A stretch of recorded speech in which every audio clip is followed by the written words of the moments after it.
కేంద్ర ప్రభుత్వం అరే ఇంత మంచి ప్రోగ్రాం తెలంగాణ చేసిందని కేంద్ర ప్రభుత్వం తెలంగాణను చూసి నేర్చుకొని దేశం మొత్తం చెరువులు బాగు చేయడం కోసం పేరు మార్చిండ్రు, అమృత్ సరోవర్ అని పేరు పెట్టింది. తెలంగాణ చేపట్టిన మిషన్ కాకతీయ అమృత్ సరోవర్ పేరిట దేశానికి ఆదర్శంగా నిలిపింది మన కేసీఆర్, మన బీఆర్ఎస్. 2, ప్రతి ఇంటికి త్రాగునీరిచ్చే మిషన్ భగీరథ, ఇంటింటికి నీళ్లు ఇచ్చే మిషన్ భగీరథ. అరే ఇన్ని రోజులు మాకు దమాక్ పనిచేయలేదు, కేసీఆర్ ఇంత మంచిగా చేసిండ్రు అని దాన్ని కాపీ కొట్టిండ్రు.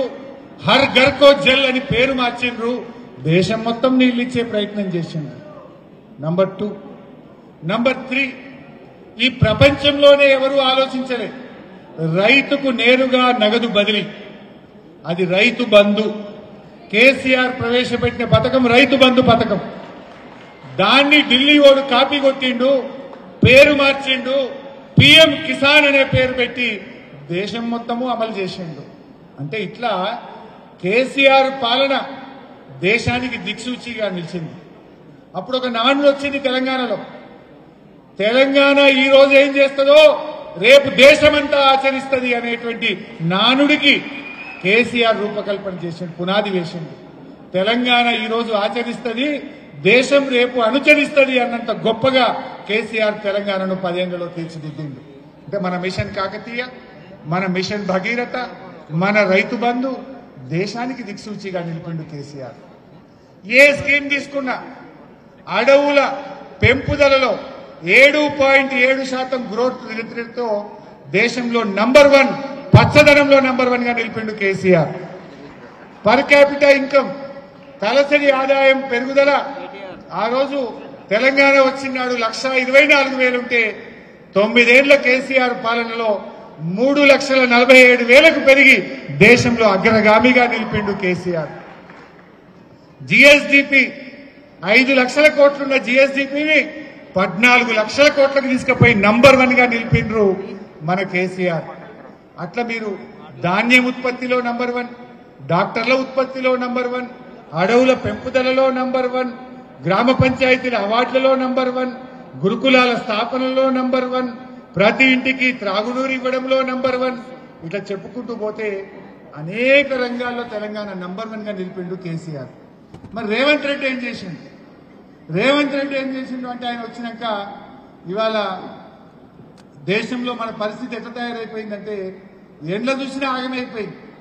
శాంతి భద్రతల్లో చివరి స్థానం, రియల్ ఎస్టేట్ డమాల్ అయిపోయింది. రాష్ట్ర ఆర్థిక వృద్ధి అంటే సంవత్సరం మీద సంవత్సరం గ్రోత్ రేట్, ఇన్కమ్ యొక్క రాష్ట్రం యొక్క ఆదాయ పెరుగుదల కేసీఆర్ ఉన్నప్పుడు 12 నుంచి 16% ఉండేది. రేవంత్ రెడ్డి వచ్చినాక 5 నుంచి 6% పడిపోయింది. ఎందుకు పడిపోయింది?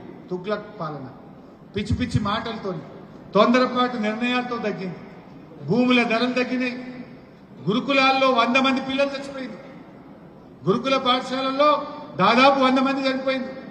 ప్రభుత్వ పాఠశాలల్లో పిల్లల సంఖ్య తగ్గిపోతా ఉన్నది. ఇవాళ ఇట్లా చాలా దుర్మార్గంగా జరుగుతున్నటువంటి పరిస్థితి ఉన్నది. ఇవాళ రేవంత్ రెడ్డి ఎట్లా తయారైపోయిందంటే ఇందాక నేను చెప్పిన మీకు, ఆనాడు కేసీఆర్ రాష్ట్రం వచ్చినప్పుడు ఉత్తమ్ కుమార్ రెడ్డి చాలా తప్పులు చేసిండు. హౌసింగ్ మినిస్టర్ గా పెద్ద స్కామ్ ఉన్నది, లోపల వేయాలని అధికారులు చెప్పిండ్రు. సివిల్ సప్లైలో స్కామ్ ఉందని అధికారులు చెప్పిండ్రు. ల్యాండ్ స్కామ్ ఉన్నదని అధికారులు చెప్పిండ్రు. ఆనాడు కేసీఆర్ ఏమన్నాడు? కొత్త రాష్ట్రం వచ్చింది, నాకు చాలా పనున్నది, ఈ చిల్లర పనులలో నేను పోను, నేను రాష్ట్ర అభివృద్ధి కోసం పనిచేస్తా అన్నాడు కేసీఆర్ చెప్పింది. కానీ రేవంత్ రెడ్డి ఏం చేస్తుండు? సోషల్ మీడియాలో మన నల్లబాలు రీపోస్ట్ చేస్తే ఆయన కేసు పెట్టి లోపలేస్తాడు. దాని మీద గంట సేపు రివ్యూ చేస్తాడు. ఆయన బిజీ దేంట్లో కేటీఆర్ నిందికి ఇవ్వాలి, మా కౌశిక్ రెడ్డిని ఎట్లా కేసు పెట్టాలి, లేదా మా సోషల్ మీడియా యాక్టివిస్టులను ఎట్లా కేసు పెట్టాలి, మా గెల్లుసీను భార్య మీద ఎట్లా కేసు పెట్టాలని ఆలోచిస్తాడు. సెల్ ఫోన్ ఇవ్వాలంటే హత్యాయత్నం కేసు పెట్టిండు గెల్లుసీను భార్య మీద. ఇగో దీనికి టైం ఉన్నది రేవంత్ రెడ్డికి. రాష్ట్ర అభివృద్ధి మీదనో పాలన మీద సమయం లేక రాష్ట్రం ఈరోజు ఆగమైతున్నటువంటి పరిస్థితి ఉన్నది. ఒకసారి ఆయన మాటలు ఎంత తుగ్లక్ మాటలు ఉంటాయో నిన్న కూడా మీరు చూసి ఉంటారు.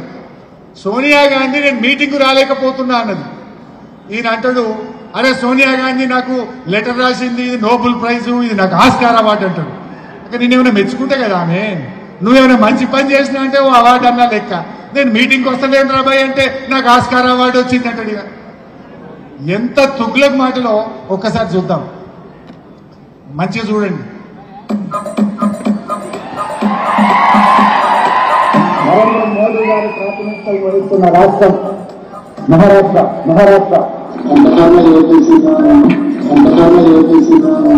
अंतर्गत ఇది నిజమాయిషి లొకేషన్ విపిన్ ప్రకాశం జిల్లా దేవాలయం వేసింది కదా గూగుల్ నల్మల్ ఏరియా కాన్సెప్ట్ ఏమడిగింది ఇందరా దేవాదిలో ఏ బేసిన్లు ఉంది అంటాడు. చూడదు స్కూల్కి పోయే పొరగానే అడిగితే తెలంగాణలో చెప్తాడు గోదావరిలో. యాడుంటుంది దేవాదుల ప్రాజెక్టు? వరంగల్ జిల్లాలో ఉంటుంది. వరంగల్ జిల్లా ఏ బేసిన్లు ఉంటుంది? గోదావరిలో ఉంటుంది.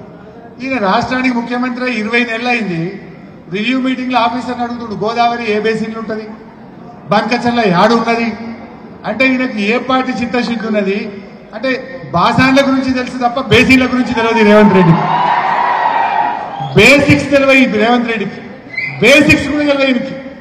ఏ బేసిన్ లో తెలియనోడు మన రాష్ట్రానికి ముఖ్యమంత్రి అంటే ఇది మనం తలదించుకోవాల్సిన పరిస్థితి. గిసొంటి ఆయన ముఖ్యమంత్రి అయిందా అని. నెక్స్ట్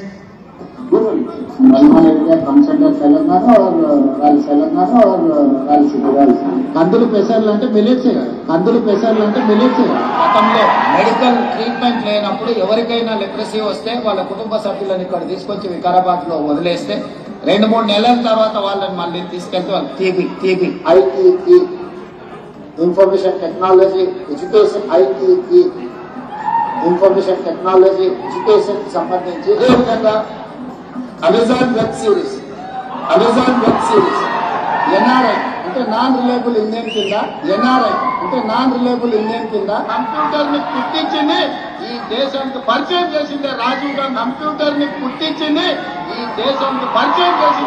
గాంధీ. మన రాష్ట్రంలో నాగార్జున సాగర్, శ్రీశైలం, పాత్రానంగల్ వాటి ప్రాజెక్టులు నెహ్రూ ప్రారంభిస్తే కాస్ట్ సెన్సెక్స్ కన్నా జరూరీ హై.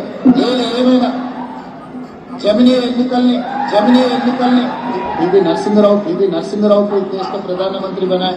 మనం ఏది కావాలన్నా కోటికో ఆఫీస్ లో పోయేది కొనుక్కోవాలంటే ఇవాళ అదే దిల్సునార్లో విమానం కావాలన్నా కొనుక్కునే పరిస్థితులు వచ్చినాయి. మన నగరానికి మన రాష్ట్రానికి 3 వైపుల సముద్రం ఉన్నది. IT sector, pharma sector, nuclear chain reaction.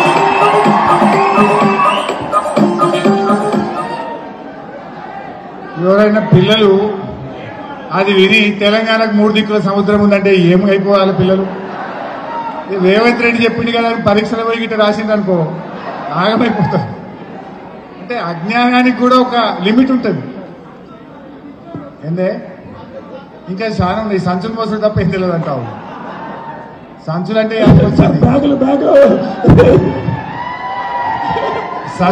యాదికి వచ్చింది. ఇందులో చాలా మంది మీద కేసులు ఉన్నాయా? ఇప్పుడు మా సుమన్ మీద, స్వామి మీద, ఎర్రోళ్ళ మీద, కిషోర్ మీద, నా మీద, ఈ వాసు మీద, అందరి మీద కేసులు ఉన్నాయా? మీ మీద కూడా ఉంటాయి చాలా మంది మీద. ఏం కేసులున్నాయి మన మీద? ఉద్యమ కేసులున్నాయి మన మీద. మరి రేవంత్ రెడ్డి మీద కేసు ఉన్నది. ఏం కేసు ఉన్నది? సూట్ కేసుల కేసు ఉన్నది. మరి ఆయనకు మనకు తేడా ఉండదా? ఇక ఉద్యమ కేసులేమో మన మీదనే, సూట్ కేసుల కేసులేమో రేవంత్ రెడ్డి మీదనే. ఇక అందువల్ల ఆయన గట్ల మాట్లాడకపోతే ఎట్లా మాట్లాడతాడు? ఇక సరే, ఇవాళ రాష్ట్రం పరువు ఏమైతుంది ఇట్లా మాట్లాడితే? ఇప్పుడు మన కేటీఆర్ ఉన్నాడు, అమెరికాలో పోయి కాళేశ్వరం ప్రాజెక్టు మీద సివిల్ ఇంజనీర్ సొసైటీ ముందు అద్భుతంగా ఈ తెలంగాణ గొప్పదనం చెప్పొచ్చాడు మన కేటీఆర్. మన కేసీఆర్ నీతి ఆయోగ్ మీటింగ్ లో పోయి ఢిల్లీలో మాట్లాడితే మిగతా రాష్ట్రాల ముఖ్యమంత్రులు ముక్కు మీద వేలేసుకొని పిన్ డ్రాప్ సైలెన్స్ తో కేసీఆర్ మాటలు విన్నారు ఢిల్లీలో మిగతా రాష్ట్రాల ముఖ్యమంత్రులు. రేవంత్ రెడ్డి మాటలు వింటే ఏమైతుంది? అరే అమ్మ గిసొంటోడా తెలంగాణ ముఖ్యమంత్రి అంటే మరిచేది పోదా? అదే మిల్లెట్లు అంటే ఏందో తెలియదు. కందుల్ని పట్టుకొని పెసర్లు పట్టుకొని మిల్లెట్లు అంటాడు. అది ఏడ చెప్పిందంటే వ్యవసాయ యూనివర్సిటీకి పోయి వ్యవసాయ విశ్వవిద్యాలయ స్టూడెంట్స్ కి చెప్తుండు పాఠం. మిల్లెట్లు అంటే తెలియని ముఖ్యమంత్రిని ఈ రాష్ట్రానికి మనం పెట్టుకోవడం నిజంగా అది ఏ జన్మల మనం చేసినామో కానీ పాపమో ఏందో కానీ అటువంటి మనిషి మనకు దొరికింది. బట్ ఏది ఏమైనా మిత్రులారా, ఈ దుర్మార్గపు ఈ కాంగ్రెస్ పాలనను అంతమొందించాలి. తెలంగాణకు మనం పూర్వ వైభవం తేవాలంటే మళ్ళీ మీతోనే ఆ ఉద్యమం ప్రారంభం కావాలి. అది విద్యార్థులతోనే ప్రారంభం కావాలి. ఇది ఎప్పుడైనా ప్రజలు ఎట్లుంటారంటే వాళ్ళకు అర్థం కావాలి. ప్రజలకు అర్థం కాకపోతే నిశ్శబ్దంగా ఉంటారు. తెలంగాణ ప్రజలకు ఒక్కసారి తెలంగాణకు నష్టమైతుంది, ద్రోహం చేస్తున్నది ప్రభుత్వం అంటే ప్రజలు తిరగబడతారు, తన్ని కాంగ్రెస్ పార్టీని కూకటి వేలతో పెట్టిస్తారు. అందుకోసం ఆ బాధ్యత మీరు తీసుకోవాలి. కాలేజీలకు వెళ్ళండి, యూనివర్సిటీలకు వెళ్ళండి, గ్రామాల్లోకి వెళ్ళండి, విషయాలు అర్థమయ్యేటట్టు చెప్పండి. పోయినసారి ఇదే రేవంత్ రెడ్డి 2 లక్షల ఉద్యోగాలు మొదటి సంవత్సరం ఇస్తానని నమ్మించి మోసం చేసి